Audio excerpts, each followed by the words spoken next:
Halo, selamat malam pengikut Jalan Lemput. Buka kamera. Selamat malam. Buka kamera. Silakan buka kameranya, Bang. Halo. Buka kameranya. Selamat malam, Bang. Ya, saudara pengikut Jalan Lurus. Siap, ya, sama-sama pakai masker kita. Ya. Oh, rambut saya ini udah gondrong. Iya, nggak apa-apa. Yang penting jangan kepanjangan, nanti dipikir ini preman. Tadi abang sudah melihat bagaimana kami berdiskusi terkait dengan tema ini, eksekutor salib, pahlawan atau penjahat. Nah, menurut analisa saudara nih sebagai seorang Kristen yang menerima hadiah dari para penggawa-penggawa yang telah mengeksekusi mati Tuhan saudara, apa yang pantas untuk Anda nobatkan kepada mereka yang telah berjasa memberikan keselamatan kepada Anda dengan membunuh Tuhan Anda? Penjahat atau pahlawan? Silakan. Saya kira mereka itu tidak berjasa apa-apa. Kenapa tidak berjasa apa-apa? Karena sebelum kematian Yesus disalibkan, Yesus sudah menyatakannya. Bahkan dia sendiri yang mengatakan, aku memberikan nyawaku dan aku juga apa? Aku berkuasa memberikan nyawaku dan aku berkuasa juga menerimanya kembali. Jadi sebetulnya tidak ada tidak ada andil ya para tentara Roma ya tentang penyaliban, karena memang itu sudah dilubatkan dan itu dilakukan juga oleh Yesus atas kehendak Bapaknya. Oke, tapi di Markus 9 nomor 30-31, anak manusia diserahkan kepada manusia untuk dibunuh. Ya. Itu siapa itu anak manusia yang manusia yang dibunuh itu siapa? Ya, Yesus. Loh, katanya tadi tidak bisa dibunuh, kok jadi dibunuh? Ya. Di mana itu? Markus 9 nomor 30-31. Markus, bentar ya saya baca ya. Markus 9 30-31. Markus 9 30-31. Yoi.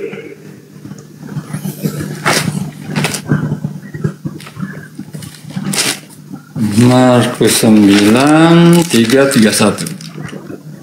Markus 9 ayat 31 ayat 30-31 ya. Oke.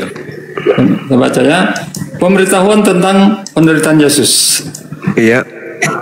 Yesus dan murid-muridnya berangkat dari situ dan melewati Galilea, dan Yesus tidak mau hal itu diketahui orang, sebab ia sedang mengajar murid-muridnya.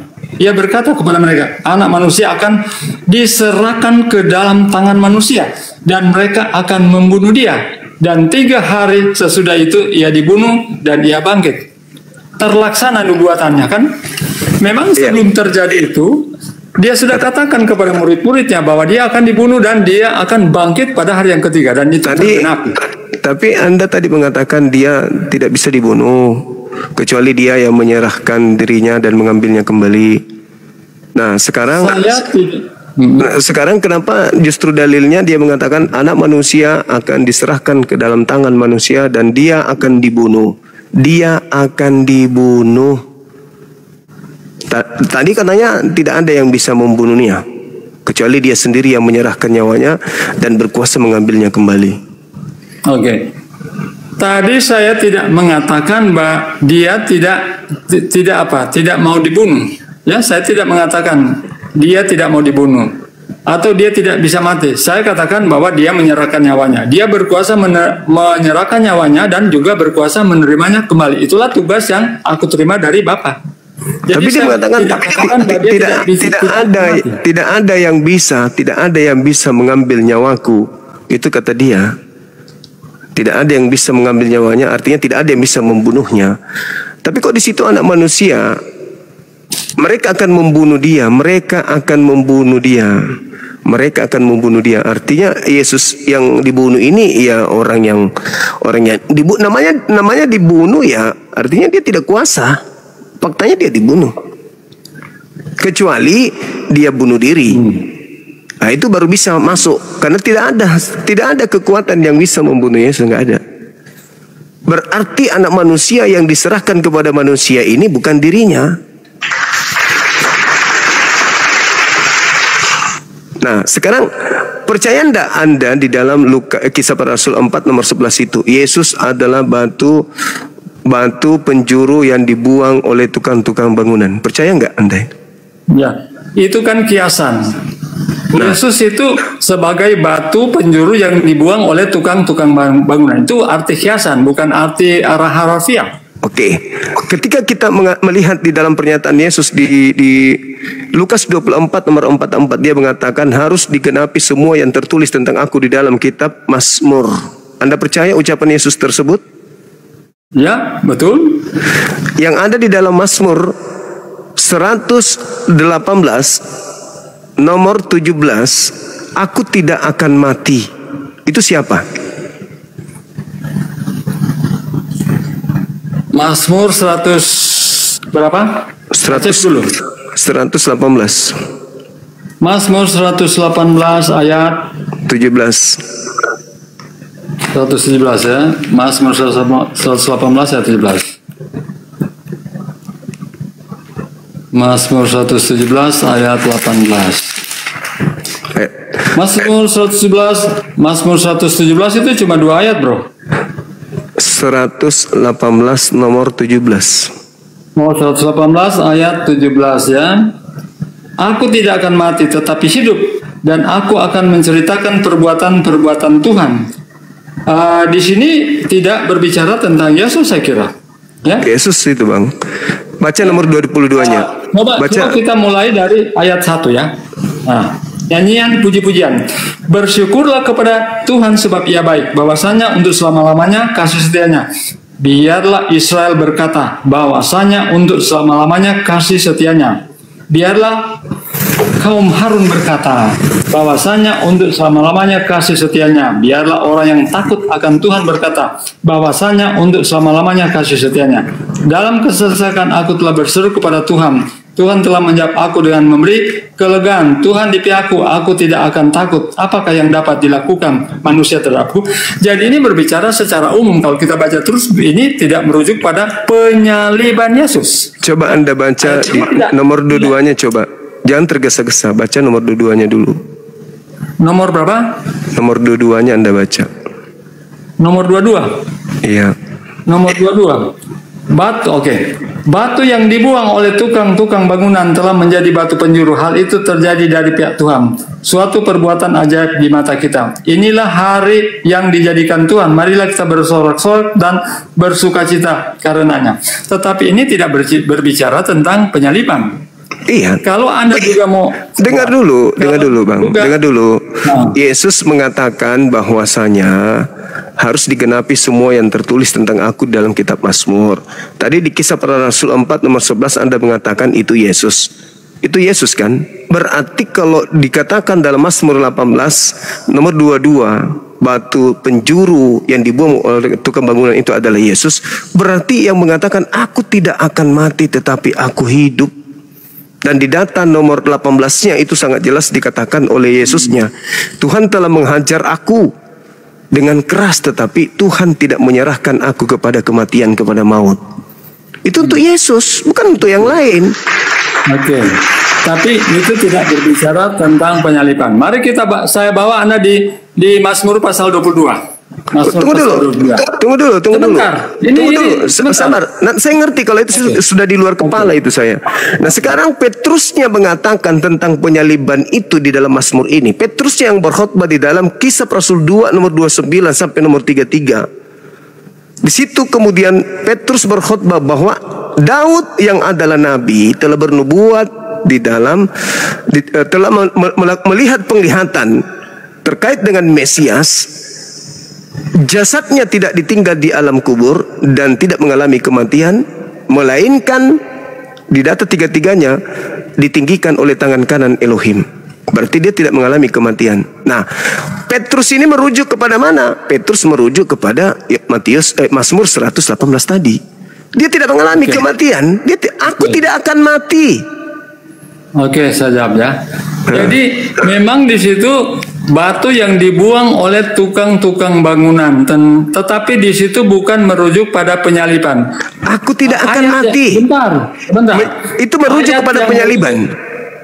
Ayat itu, yang merujuk pada penyalipan yaitu di apa? Mazmur pasal 22. Saya baca. Sabar. Ini kalau Anda mengapa engkau meninggalkan kalau Anda aku? mendalami Mazmur, kalau Anda mendalami Mazmur, sudah berada di tiang salib, ya. Kalau Anda mendalami kalau Anda mendalami Mazmur 118 itu, di situ dikatakan mereka mengelilingi aku seperti lebah.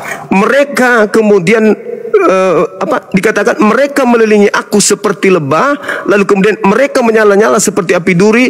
Demi nama Tuhan sesungguhnya aku pukul mereka mundur. Aku ditolak dengan hebat sampai jatuh, tapi Tuhan menolong aku. Itu untuk Yesus itu. Itu untuk Yesus. Saya lanjutkan ya. Silakan. Saya lanjutkan ya. Jadi di Mazmur pasal 22 ayat 2, Allahku, Allahku, mengapa engkau meninggalkan aku? Ini ketika dia disalib. Kemudian di ayat 17, sebab anjing-anjing mengerumuni aku, gerombolan penjahat mengepung aku, mereka menusuk tangan dan kakiku, segala tulang-tulangku dapat kuhitung, mereka menonton, mereka memandang aku, mereka membagi-bagi pakaianku antara mereka dan mereka membuang udi. Ini yang terjadi kan ketika dia disalib, kemudian jubahnya itu apa? Diundi oleh apa? Oleh Roma pada waktu itu. Jadi ini telah tergenapi. Tunggu, tapi kalau Anda baca Mazmur 118 itu tidak merujuk pada penyalipan. Sabar dulu. Sekarang apa kemudian menjadi acuan penulis atau pengarang kitab saudara tidak niru-niru supaya dicocokkan dengan Yesus, keadaan Yesus, supaya dicocokkan dengan keadaan ini? Apa yang menjadi jaminan? Sementara kemudian ketika Anda berbicara mengenai ini nubuatan, Yesusnya yang berkata, aku tidak akan mati. Tidak akan mati. Dan juga kemudian Anda lihat ketika Yesus ingin ditangkap di dalam kitab saudara di Lukas 22 itu, orang-orang datang kepada Yesus ingin menangkap. Apa kata Yesus? Kamu aku ini penyamun sampai engkau datang membawa pedang dan pentungan, padahal engkau setiap hari bersama aku di dalam bait suci. Tapi kamu tidak menangkap aku. Tetapi inilah saatmu dan saat kuasa kegelapan. Sekarang kuasa kegelapan berhasil tidak kemudian melakukan aksinya terhadap Yesus? Sementara Yohanes 14 nomor 30, Yesus mengatakan, iblis tidak berkuasa sedikit pun atas diriku.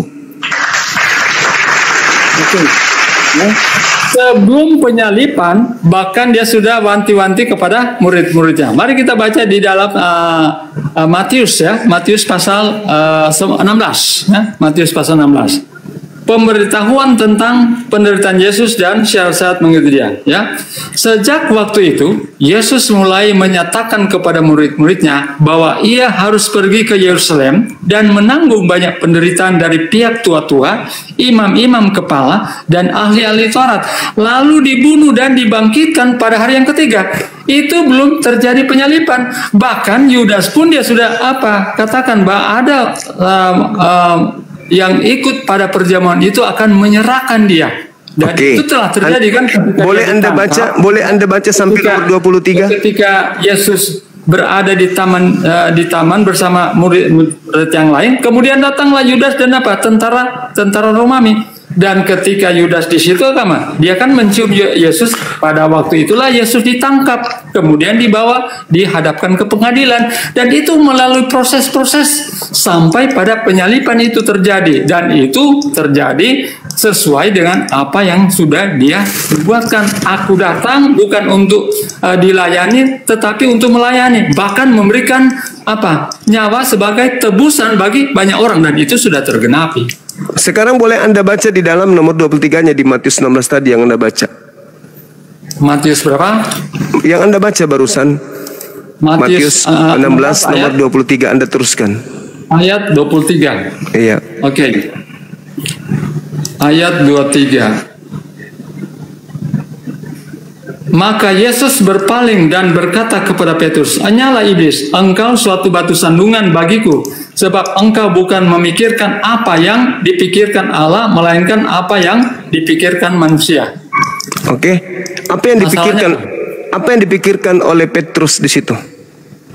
Oke, karena Petrus tidak mau Yesus itu mengorbankan nyawanya. Ya. Makanya Dia Ya, apa?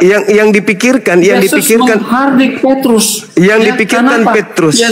Petrus hanya memikirkan apa? Kepentingan dirinya sendiri. Dia Yang tidak mau Yesus mengorbankan nyawanya. Yang dipikirkan Petrus di situ, Yesus akan disalib atau Yesus tidak akan disalib, sampai dia menarik ke samping. Ya.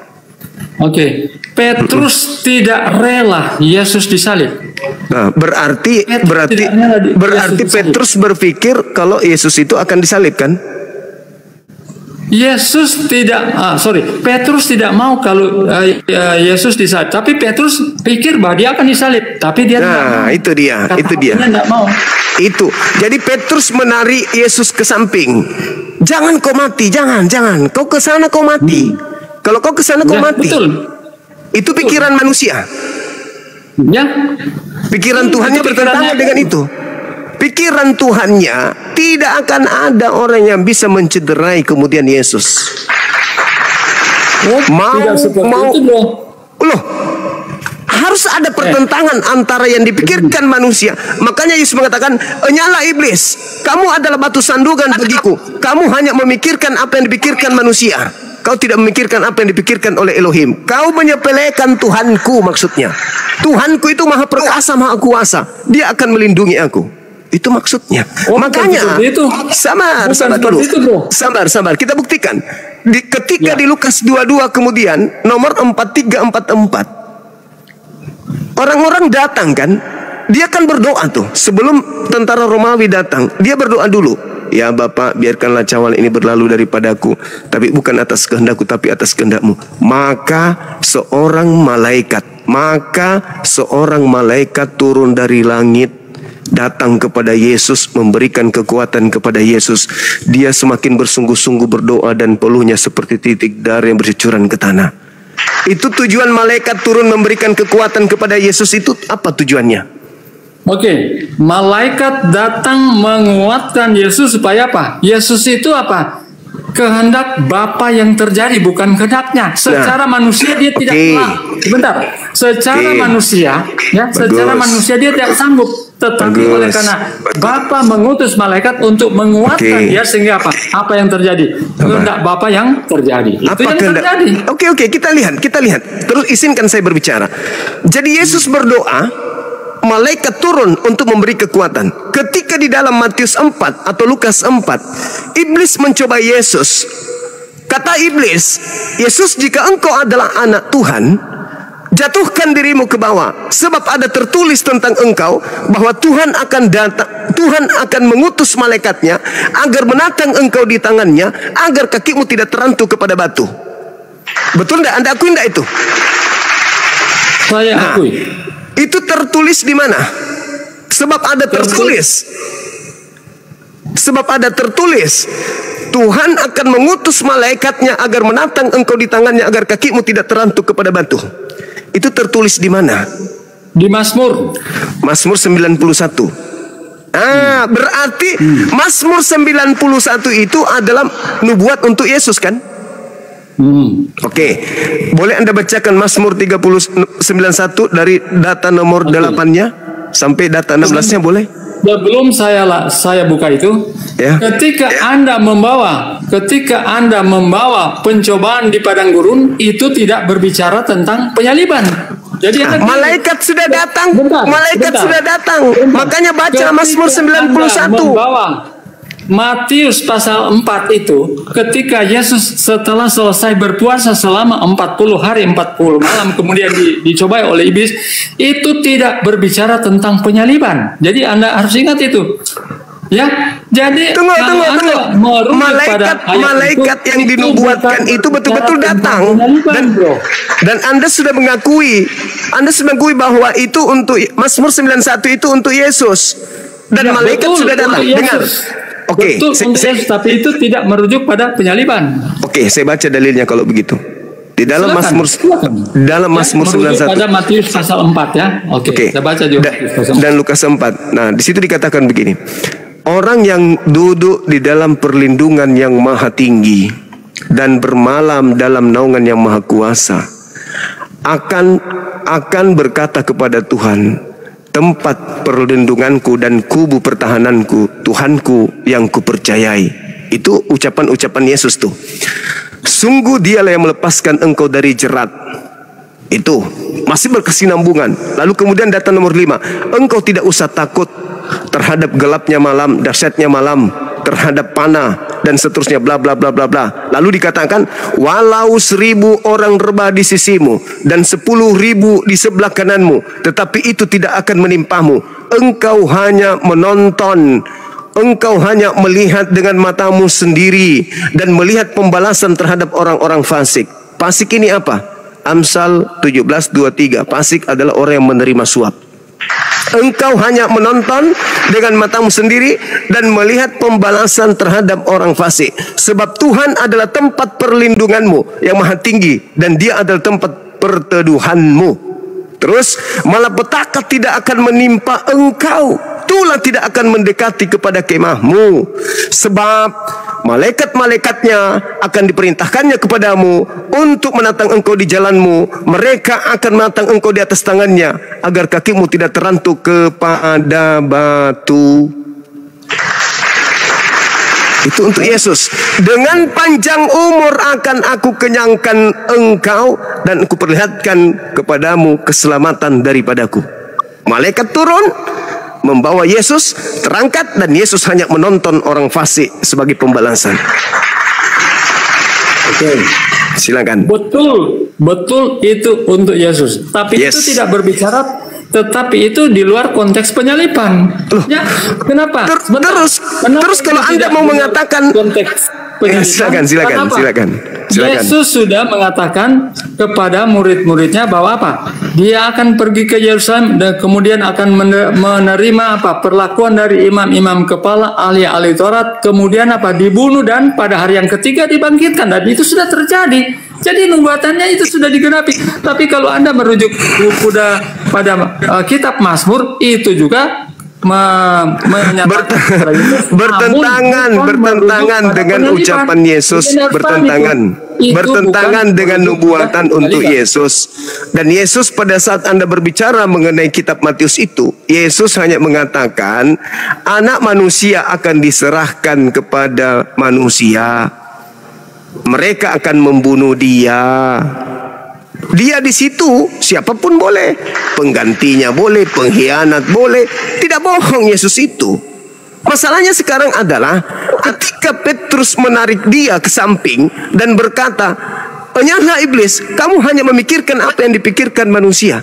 Nah, yang dipikirkan oleh Bapa, oleh Tuhan tentang anaknya, menyerahkan kepada orang yang salah atau menyelamatkan dia. Ingat Mazmur tadi, Yesus ini. Apa pertanyaan Anda? Sorry, apa pertanyaan Anda? Kan Petrus dikatakan, enyahlah iblis, kau hanya memikirkan apa yang dipikirkan manusia, kamu tidak memikirkan apa yang dipikirkan oleh Tuhan. Apa yang dipikirkan Tuhan, apa rancangan Tuhan, apa ide Tuhan, apa gagasan Tuhan tentang orang benar? Oke. Dibiarkan dibunuh atau dia menyelamatkan? Silakan.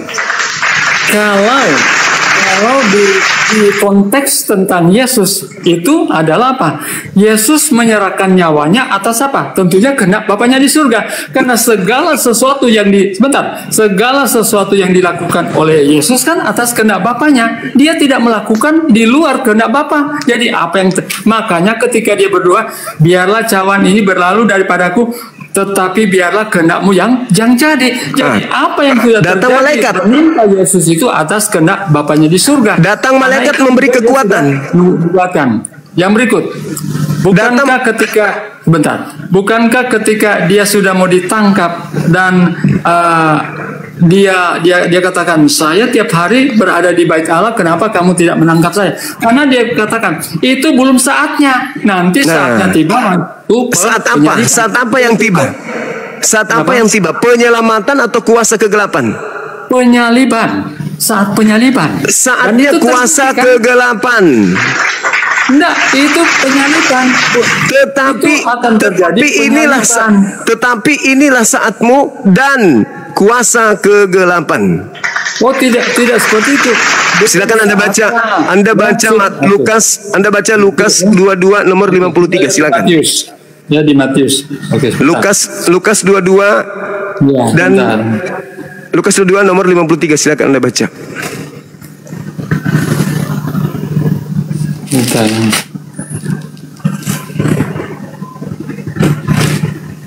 Kuasa kegelapan, kuasa iblis, penguasa dunia, itulah saat-saatnya ketika penyaliban itu terjadi. Semua Yesus uraikan.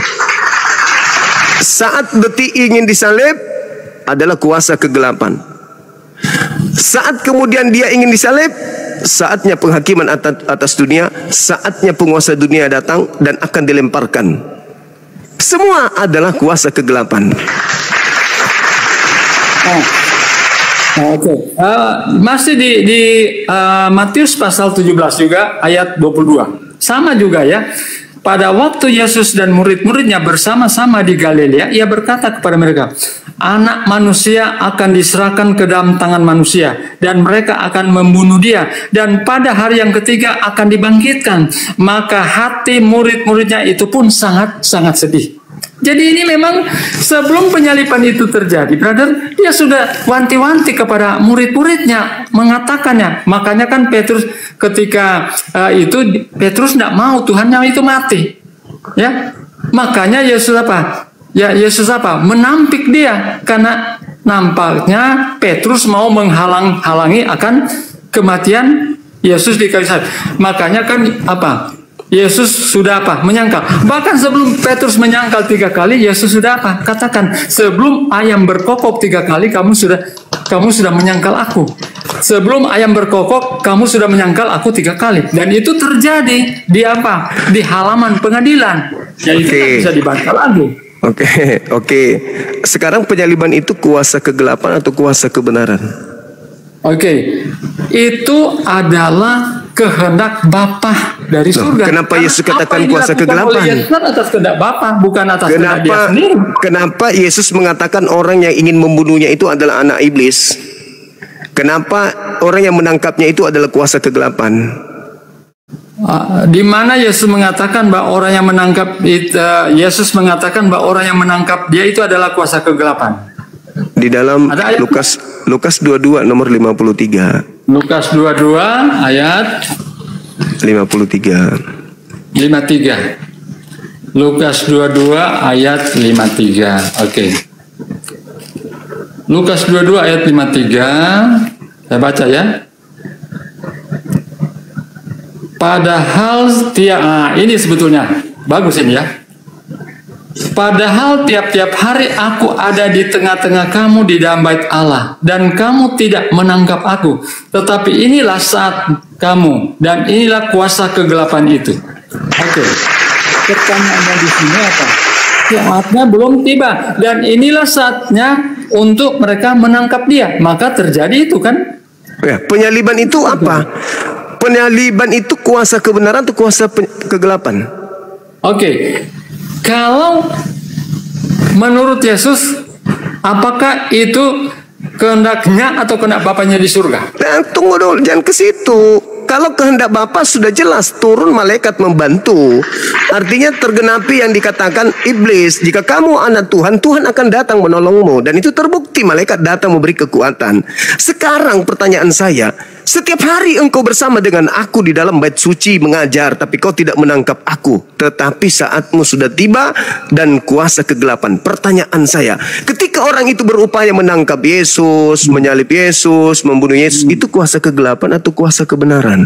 Oke. Itu dijawab di dalam Yohanes 10 ayat 17. Dengarkan ya. Bapa mengasihi aku, oleh karena aku memberikan nyawaku untuk apa? Menerimanya kembali. Tidak seorang pun mengambilnya daripadaku, melainkan aku memberikannya menurut kehendakku sendiri. Aku berkuasa memberikannya dan berkuasa mengambilnya kembali. Inilah kehendak Bapakku yang apakah kuasa kegelapan berhasil mengambil nyawa Yesus? Yesus memberikan nyawanya. Berarti Yesus memberikan nyawanya kepada kuasa kegelapan. Yesus Yesus mengatakan, aku datang bukan untuk dilayani, tetapi untuk melayani dan memberikan nyawaku sebagai tebusan. Oke, berarti Yesus memberikan nyawanya kepada kuasa kegelapan, begitu maksudnya? Oh, bukan seperti itu. Tidak ada dirinya memberikan kepada kuasa kegelapan. Tidak ada dalilnya. Dia memberikan dirinya kepada kuasa kegelapan. Yang tadi yang ingin menyalib Yesus itu kuasa kegelapan. Saatmu sudah tiba dan kuasa kegelapan. Tapi apakah dia memberikan kepada kuasa kegelapan? Oh, tidak. Karena Anda yang mengatakan Anda memberikan. Aku tidak memberikan kepada siapapun, tapi aku berhak memberikan dan mengambilnya kembali. Anda yang menuduhnya memberikan itu. Boleh nggak Anda baca sekali lagi Yohanes 14 nomor 30? Boleh nggak? Saya baca ya. Yohanes 10 ayat 17 ya. Saya sudah paham kalau itu. Bentar. Bapa mengasihi aku oleh karena aku memberikan nyawaku untuk menerimanya kembali. Ketika tidak kuasa pun mengambilnya daripada Oke. Berarti aku memberikannya menurut kehendakku sendiri. Aku berkuasa memberikannya dan berkuasa memberikannya kembali. Berarti Yesus memberikan. Yesus memberikan. Berarti Yesus semuanya atas apa? Kehendak Bapa. Berarti Yesus memberikan nyawanya kepada kuasa kegelapan. Oh tidak, dia memberikan nyawanya, tidak di situ tidak dikatakan memberikan nyawanya sebagai kepada kuasa kegelapan, tidak ada. Saatnya sudah tiba, yaitu saat kuasa kegelapan. Ketika orang-orang itu bersama dengan Yesus belum tiba saat kuasa kegelapan, mereka bersama tidak menangkapnya kok. Makanya dikatakan, sangkamu aku ini penyamun, sampai engkau datang ingin menangkapku lengkap dengan pedang dan pentungan.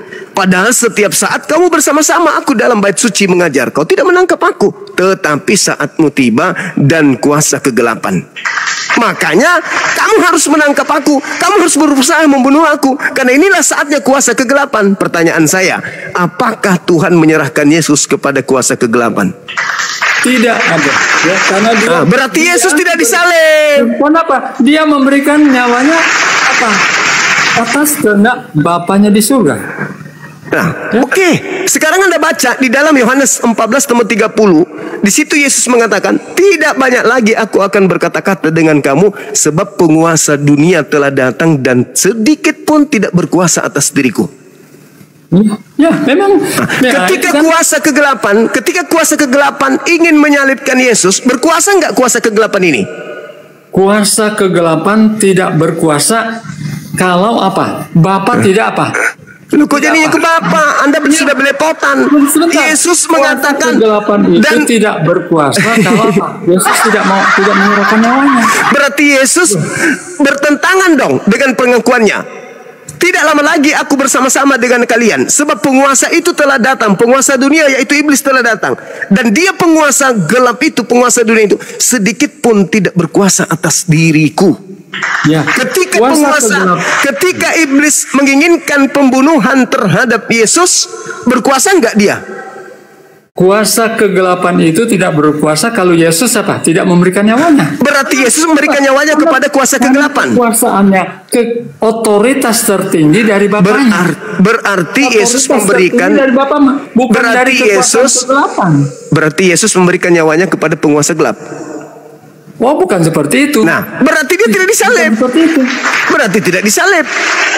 Karena yang menginginkan penyaliban itu adalah kuasa kegelapan. Dan Yesus mengatakan, sedikit pun tidak berkuasa atas diriku. Berarti benarlah malaikat telah mengangkatnya ke langit. Sesuai dengan Daud katakan, dan Petrus juga khotbahkan dalam Kisah Para Rasul 2 nomor 29 sampai nomor 33. Jasadnya tidak ditinggal dikubur, jasadnya tidak mengalami kematian, tetapi tangan kanan Elohim, yaitu malaikat, meninggikan dia ke atas. Yesus sendiri mengatakan, aku datang ke dunia ini bukan untuk dilayani, tetapi untuk melayani, bahkan memberikan nyawaku sebagai tebusan. Itu sudah terjadi. Saudara, sendiri bro. Saudara, sendiri, tapi atas kehendak Bapaknya di surga. Saudara, kalau itu Anda maknai tafsirannya seperti itu, saya punya penafsiran lain. Saya tidak menafsirkan. Saya tidak itu dalil. Anda akan bertabrakan dengan data-data yang lain. Kalau saya mengatakan begini, saya mengatakan begini. Aku datang menyerahkan nyawaku bukan untuk dilayani, tapi untuk melayani dan untuk memberikan nyawaku menjadi sebagai penebusan. Ingat, andai saja Yesus tidak terangkat ke langit, maka Yesus dan pengikutnya akan dihabisin kemudian oleh tentara Romawi. Tapi karena dia menyerahkan nyawanya kepada Bapa, terangkat demi untuk murid-muridnya yang lain, itu yang betul. Tapi tidak ada dalilnya, Yang tadi Anda baca tadi, sebentar. yang Anda baca tadi, Tidak ada dalilnya ketika sebelum disalib dia sudah terangkat. Nanti setelah 40 hari malaikat mengatakan itu, Mazmur mengatakan itu, Petrus juga mengatakan itu. Itu bukan dalam konteks penyaliban. Jadi Kenapa Anda harus menyalibkan Yesus? Apa bedanya Anda dengan iblis yang senantiasa ingin membunuh Yesus? Kenapa harus penyaliban? Kenapa ingin kali Anda menyalibkan Yesus? Tidak ada nubuatan itu, enggak ada nubuatan. Ketika Anda mengatakan, aku datang bukan untuk dilayani, tapi melayani dan memberikan nyawaku demi penebusan banyak orang. Betul. Ketika dia masih muda, sabar. Tapi dia tidak memberikan nyawanya di tiang salib, tetapi dia berikan nyawanya diangkat ke langit sehingga murid-muridnya diselamatkan. Masih ada pengejaran. Sabar dulu. Kutanya dulu sama saudara. Ketika Yesus terangkat ke langit, apakah murid-muridnya kemudian masih mengalami penganiayaan? Waktu kapan dulu? Itu dia. Itu pertanyaan saya. Sederhana bukan? Jadi tidak ada dalil. Anda ngemukakan ketika Yesus terangkat ke langit, apakah dia menyerahkan nyawanya kepada Tuhan? Pasrah. Sudah kan? Kehendakmu, apa yang kau mau? Mengangkatmu. Ya sudah, silakan, aku serahkan. Tapi dia kemudian mengatakan, sabar dulu. Tidak ada dalil seperti itu. Yesusnya mengatakan dalam Lukas 24 nomor 44, aku harus pergi sesuai dengan apa yang tertulis tentang aku di dalam kitab Taurat. Di dalam kitab Taurat kata Tuhan, jangan kau membunuh orang yang tidak bersalah, jangan kau membunuh orang yang benar. Sekarang Yesus orang bersalah, orang benar atau gimana? Boleh nggak dibunuh Yesus? Konteksnya berbeda. Konteksnya harus sesuai dengan kehendak Bapa. Makanya tadi dikatakan, nyala iblis. Kamu memikirkan apa yang dipikirkan manusia, kau tidak memikirkan apa yang dipikirkan oleh Tuhan. Tuhan mengatakan, jangan kau membunuh orang yang benar, jangan kau membunuh orang yang tidak bersalah, sebab aku Tuhan tidak akan membenarkan orang yang bersalah. Yesus orang benar. Penyaliban itu kok salib lagi, saudaraku. Dengarkan. Itu yang Anda kemukakan itu di luar konteks penyaliban. Sekarang Anda, saudara, sekarang saya lihat Anda itu gila salib. Saya mau tanya, menurut orang Yahudi berdasarkan kitab Torah, syarat untuk disalib itu apa? Orang yang jahat. Orang jahat. Ya? Yesus jahat nggak? Yesus jahat nggak? Yesus tidak jahat, tapi dia punya misi. Tapi misi Yesus kan berbeda. Misi Yesus memberikan nyawa sebagai tebusan. Itu bedanya dengan orang yang di mana diajarkan menebus dosa dengan menyalib? Di mana? Yesus sudah kan ajarkan kan? Di mana dosa ditebus dengan menyalib manusia? Orang-orang Yahudi menebus dosa dengan kambing, dengan sapi. Tidak ada sapi dan kambing itu disalib, nggak ada. Kalau tidak disembelih, tidak disembelih dibakar. Kenapa orang Kristen menebus dosa dengan disalib? Sedangkan salib itu hanya dilakukan kepada pelaku dosa yang sepadan dengan hukuman mati dan orang yang dikutuk oleh Elohim. Pertanyaan saya, kedua-dua syarat ini apakah ada pada diri Yesus? Melakukan dosa sepadan hukuman mati dan dikutuk oleh Elohim. Apakah dia memenuhi syarat itu? Apakah Yesus berdosa? Tidak, tapi mereka menurut apakah Yesus berdosa? Apakah Yesus dikutuk? Bahkan mereka mendatangkan saksi-saksi palsu untuk memberatkan Yesus. Dan akhirnya ketika di pengadilan tidak didapati dia bersalah. Tetapi apa? Orang banyak berteriak, salibkan dia. Itulah yang dimaksud Yesus kuasa kegelapan. Kenapa? Itulah yang dimaksud kuasa kegelapan.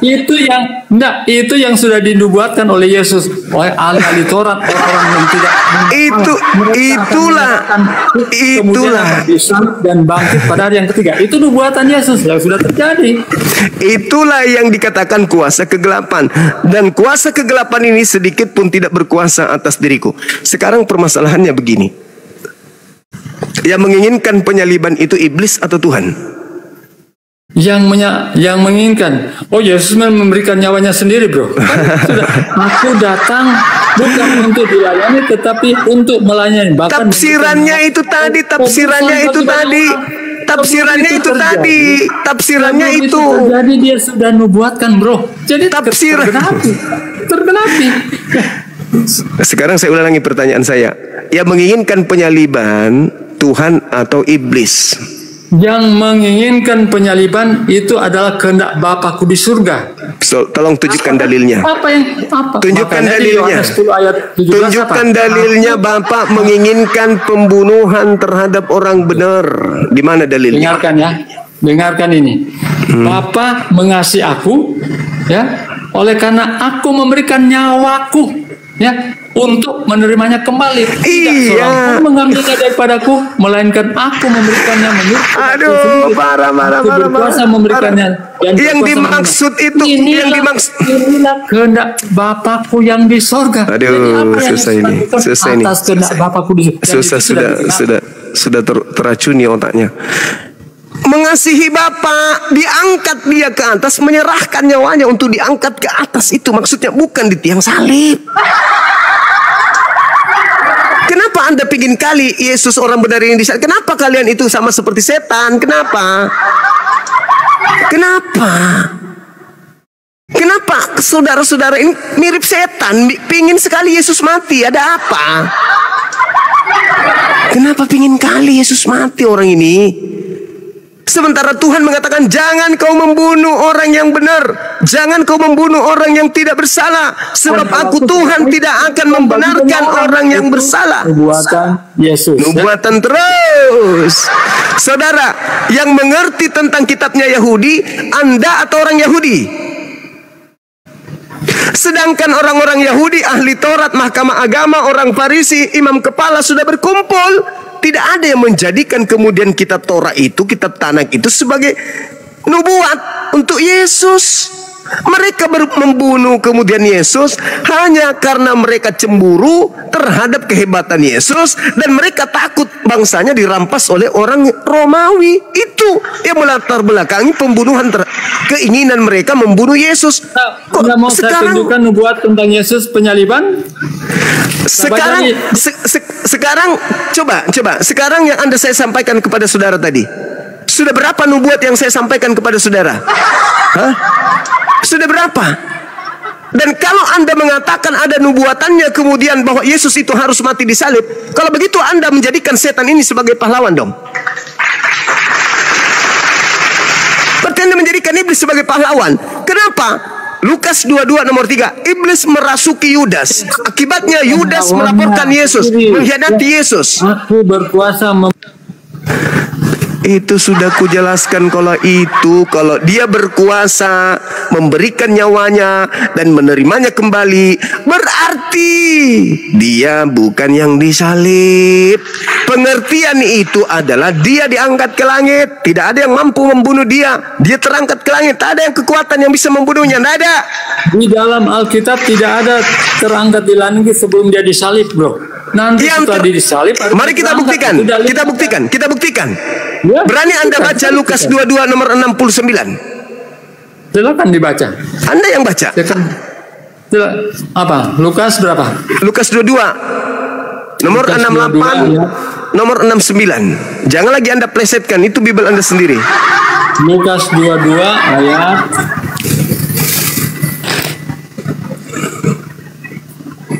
Lukas 22 ayat berapa? 68 69. 68. Oke, Yesus di hadapan mahkamah agama ya. Iya. 66. Oke, kita baca. Oke. 68 ya. Iya. Oke, dan setelah hari siang berkumpullah sidang para tua-tua bangsa Yahudi dan imam-imam kepala dan ahli-ahli Taurat, lalu mereka menghadapkan dia ke mahkamah agama. Mereka katanya, jikalau engkau adalah Mesias, katakanlah kepada kami. Jawab Yesus, sekalipun aku mengatakannya kepada kamu, namun kamu tidak akan percaya. Dan sekalipun aku bertanya sesuatu kepada kamu, namun kamu tidak akan menjawab. Mulai sekarang anak manusia sudah duduk di sebelah kanan Allah yang Maha Kuasa. Karena karena mereka semua. Kalau begitu engkau ini anak Allah, jawab Yesus, kamu sendiri mengatakan bahwa akulah anak Allah. Lalu kata mereka, untuk apa kita perlu kesaksian lagi? Kita ini telah mendengarnya dan mulutnya sendiri. Pertanyaan kamu apa? 69 itu dia katakan sekarang ini Anak manusia sudah duduk di sebelah kanan Tuhan yang Maha Kuasa. Oke. Itu siapa? Siapa yang sudah duduk di atas di sebelah kanan itu siapa? Enggak, kutanya dulu. Siapa yang sudah duduk di atas? Oke. Ketika enggak, kutanya dulu. Siapa yang sudah duduk? Iya, saya akan jawab. Silakan. Apakah Yesus langsung duduk di sebelah kanan Allah? Masih pertanyaan konyol kali. Orang yang disidang itu, orang yang disidang yang disangka Yesus itu, apakah engkau anak Allah? Kamu yang mengatakan, bukan aku, kamu. Apalagi gunanya aku mengatakan kepadamu, dan meskipun aku bertanya, kau tidak akan menjawab. Mulai sekarang anak manusia sudah duduk. Mulai sekarang. Jadi yang duduk di situ siapa? Yang disidang siapa? Jadi silakan. Itu pertanyaan sama dengan begini. Ketika salah satu orang yang di sebelah kiri atau kanan apa Yesus katakan? Hari ini juga kamu berada di apa? Berada di mana? Ya. Apa? Berada di mana? Yesus katakan kepada orang itu bohong, itu pembohongan. Ini sama itulah bukti bahwa itu bukan dia langsung ke surga. Itulah bukti semuanya bahwa itu juga bukan Yesus. Hari ini juga engkau akan bersama dengan aku. Dengar, hari ini juga engkau akan bersama-sama dengan aku di Firdaus. Faktanya dia malah ke dunia orang mati. Bohong, itu bukti bukan Yesus. Yang kedua, orang yang disidang ini loh, yang sendiri mengatakan sekarang juga anak manusia sudah duduk di sebelah kanan Elohim. Itu apa? Enggak. Berarti ketika dia langsung ke sana. Ketika dia naik di surga, ada di Anda kan mengatakan mana buktinya? Anda bertanya kepada saya, mana buktinya Yesus itu sudah terangkat sebelum penyaliban? Saya kasih data. Saya kasih data loh. Waktu apa? Anda bertanya kepada saya, Bu. Mengatakan itu apakah ada disaksikan dia naik surga? Tidak ada. Satu pun tidak menyaksikan karena itu belum terjadi. Anda bertanya kepada saya, mana dalilnya Yesus sudah diterangkat ke langit sebelum penyaliban? Tak kasih data. Anda mengatakan itu perumpamaan. Kacau saudara Peri, kacau. Yang saya heran nih teman-teman sekalian, kenapa orang ini pingin sekali Yesus itu disalib, sama seperti si Billy Sisis. Sedangkan Tuhan tidak mau Yesus ini disalib, tidak mau. Tapi kenapa dia? Jadi benarlah kata Al-Quran, wa ikhwanuhum yamuddunahum fil gayyi tsumma la yuqsirun. Saudara-saudara iblis itu adalah orang-orang kafir yang membantu setan untuk durhaka kepada Tuhannya. Innal ladzina amanu yuqatiluna fi sabilillah wal ladzina kafaru yuqatiluna fi sabilit tagut. Orang-orang kafir itu berjuang di jalan iblis. Berjuang di jalan iblis. Dia memperjuangkan, dia menjadi prajurit-prajurit setan untuk melanjutkan keinginan setan agar manusia itu tersesat. Faqatilu awliya as-syaitan. Perangilah saudara-saudaranya setan. Itu perintah dari Al-Quran. Maka kita harus meluruskan. Kenapa kalian pingin kali Yesus itu disalib? Apa bedanya kalian dengan setan? Gitu saudara-saudaraku ya. Agar sekadar kita tahu kenapa mereka berjuang mati-matian. Yesus harus mati, harus salib, harus. Apa sih yang kalian inginkan? Kok seperti iblis? Sementara Yesus tidak akan mati. Kata Yesus, aku tidak akan mati tetapi hidup. Nah itu kata Yesus. Oke, selamat malam saudara Henson. Bisa buka kamera bang? Roku di kapal, orang kapal pun roku lah udah. Halo. Aku belum cinta ya. Halo. Halo, bisa buka kameranya? Roku boleh bawa sih. Belum bisa bang, belum bisa buka. Kasih undangan bang. Nggak bisa juga kayaknya. Coba moderator dikasih undangan.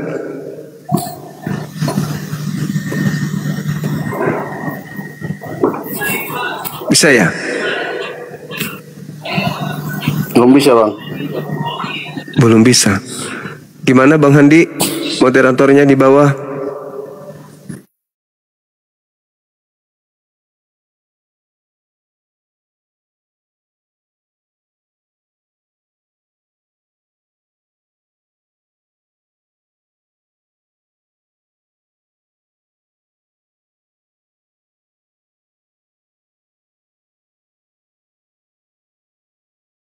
Kalinya, saudara-saudara, kelima kalinya. Ini benar-benar kuat.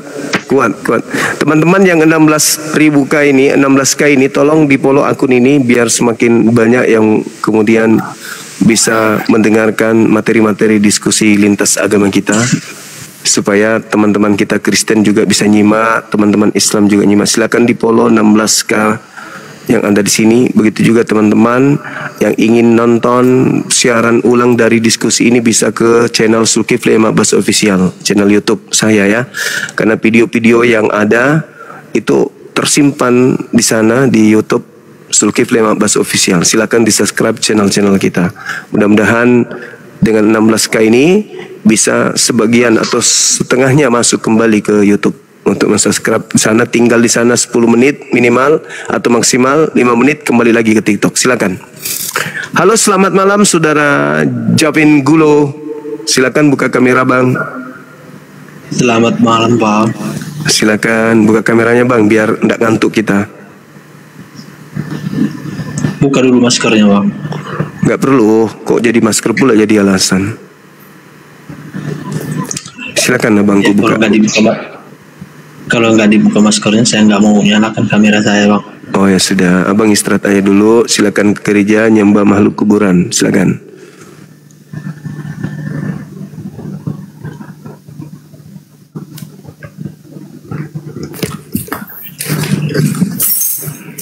Halo, selamat malam. Selamat malam, Bang Juma menyala. Siap. Ya, silakan buka kameranya bang. Dari sekte mana ini? Katolik. Bentar, saya pakai baju bentar ya. Siap.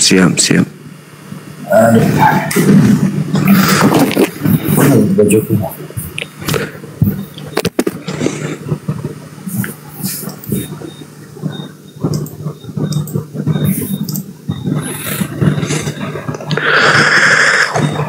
Aduh, biasa.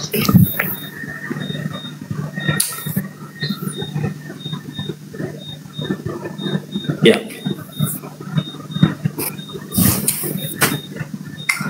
Bentar.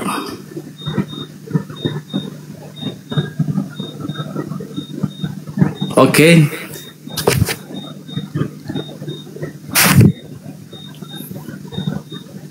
Ya, silakan bang.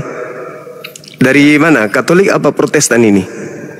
Karismatik Bang Juma. Karismatik, wah luar biasa ya. Ya.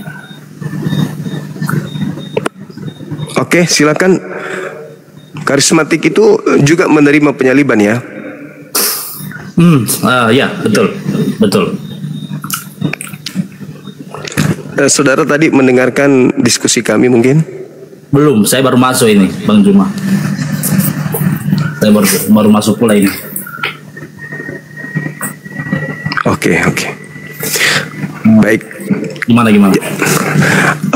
Jadi gini, saudara Kristen ini, karismatik ini adalah orang-orang yang dienakkan gitu loh. Ya. Orang yang paling nikmat dalam beragama karena dengan matinya Tuhannya di atas salib, orang Kristen bukan lagi hamba Tuhan, tetapi orang Kristen itu menjadi anak Tuhan dan pewaris surga. Ya. Dengan bangkitnya Tuhan mereka dari kubur, ya, orang Kristen kemudian dipercaya kepercayaannya itu benar, dan kemudian mereka tidak hidup lagi di dalam dosa, kan gitu ya. Betul. Betapa banyak kemudian keunggulan-keunggulan yang diterima oleh agama Anda karena Tuhan Anda dibunuh oleh orang-orang pada saat itu. Nah, pertanyaan saya, ketika Anda mendapatkan sesuatu yang sangat-sangat luar biasa ini, apa yang pantas Anda nobatkan kepada pelaku penyaliban Tuhan Anda sehingga Anda bisa selamat? Pahlawankah atau penjahat? Silakan.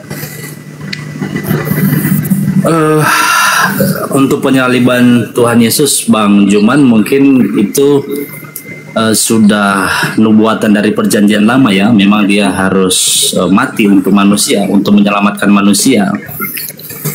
Justru kita berterima kasih sama Tuhan sudah mati untuk kita ya, bukan kepada orang yang membunuhnya ya, atau melakukan hal itu.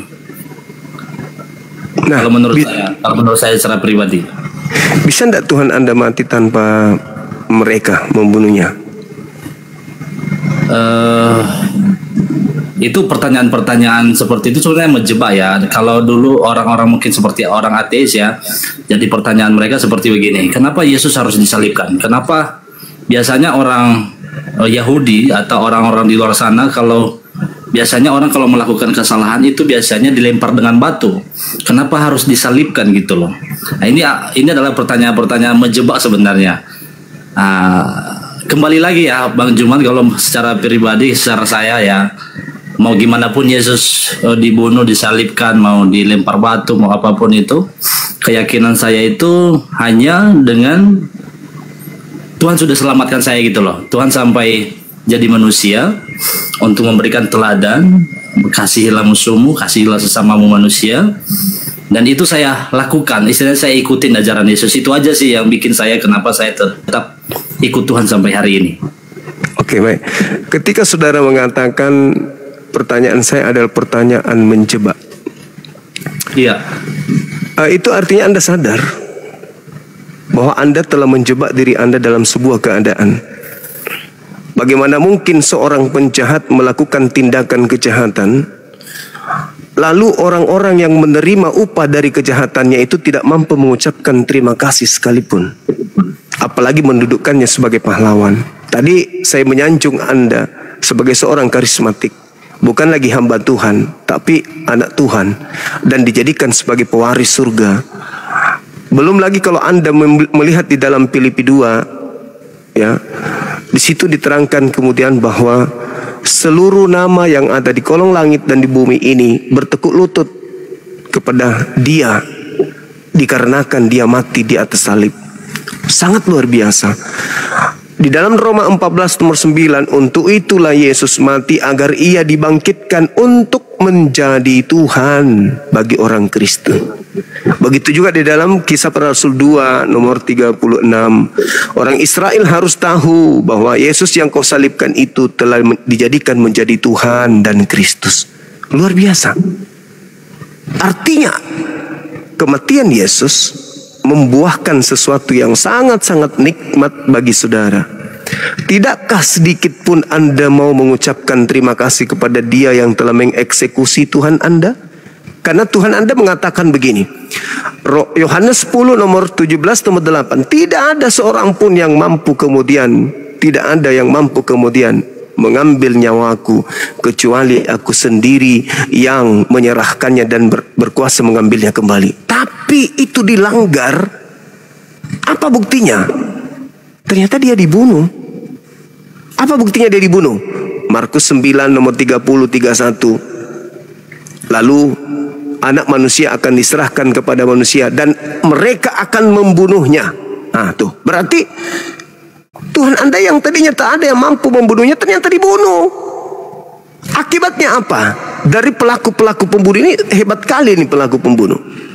Dia mengatakan bahwa tak ada yang sanggup membunuhku, tak ada yang bisa mengambil nyawaku kecuali aku menyerahkannya sendiri dan berkuasa mengambilnya kembali. Faktanya dia dibunuh.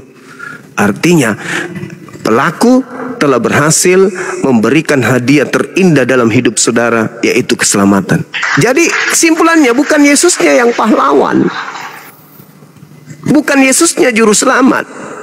Juru selamat Anda itu adalah yang membunuh Tuhan Anda.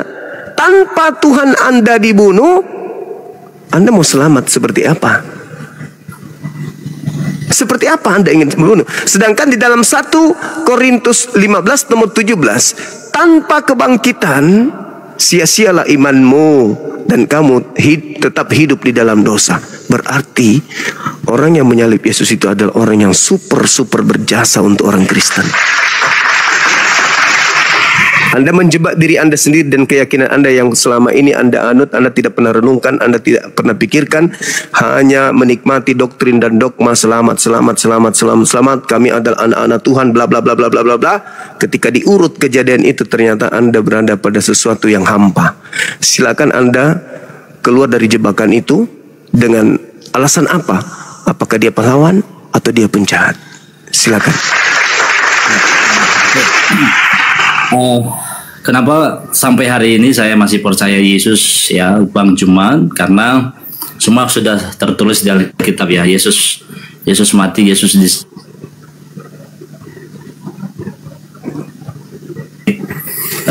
naik ke surga, itu semua sudah terjadi dan sudah tertulis, dan itu yang nulis bukan hanya satu orang, dan itu sudah ditulis oleh Matius, Markus, Yohanes, dan Lukas. Dan kita sebagai orang Kristen tinggal satu lagi ini yang kita tunggu-tunggu, yaitu kedatangan Yesus yang kedua kali. Jadi kalau secara saya pribadi mau apapun itu yang terjadi, saya tetap percaya kepada Tuhan karena Dia udah mati untuk saya, Dia udah bangkit juga untuk saya, dan saya percaya Dia akan datang kedua kali untuk menjemput orang-orang yang percaya kepadanya dan benar-benar mengalami Tuhan. Saya alami sendiri soalnya, makanya saya tetap di dalam Yesus Bang Juma. Itu mungkin makanya saya masuk tadi di Zoom ini aja supaya juga beberapa orang bisa pelajari lagi siapa itu Yesus sebenarnya.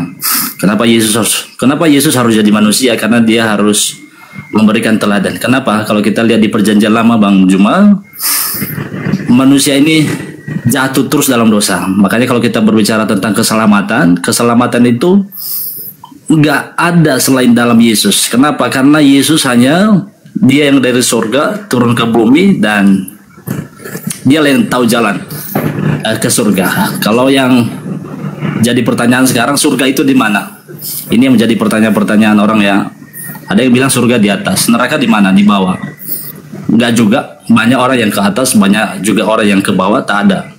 Tapi hanya Yesus lah yang tahu jalan ke surga. Kenapa? Karena memang dia Tuhan dan memang Dia dari atas. Itu sih menurut iman saya, Bang Juman. Terserah lah gimana Bang Juman, menurutnya gimana? Ya. Jadi gini, kalau sudah menikmati doktrin itu Bang, maka segala-galanya menjadi hidup indah. Ini adalah pilihan Bang Juman ya. Jadi, ya, betul. Terserah gimana kita harus percaya kepada Tuhan. Ya, betul. Cuman gini, hidup itu pilihan. Iya, jaringan kurang bagus ya. Ya, hidup itu pilihan, itu betul. Dan kematian itu suatu kepastian. Jaringan Bang Juman kurang bagus ya. Jaringan saya ya, teman-teman, suara saya dibagi mana? Ini udah. Oke. Jadi hidup itu pilihan, memang betul. Makanya di agama kami itu la ikraha fiddin, tidak ada paksaan dalam beragama. Wa qulil haqqu min rabbikum, kebenaran itu sudah kutorehkan semua di alam semesta ini. Siapa yang mau beriman silakan, yang mau kafir silakan, yang mau kufur ingkar kepadaku silakan. Itu betul itu.